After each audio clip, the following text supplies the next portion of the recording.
арна тіркелеміз, лайк басамыз.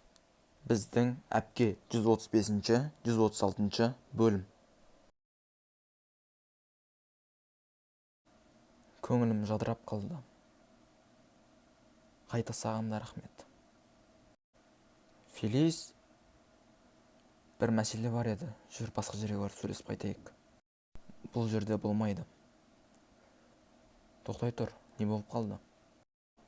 Сен кімсің соншама, менің ашуыма тиме. Фелиздің мазасын алып жүрсің. Енді олай болмайды. Жүр, маған не істейтініңді көрсет.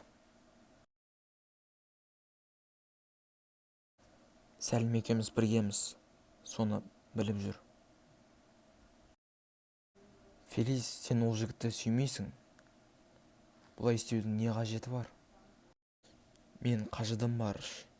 Болды, менің жайыма қалдыр. Кет.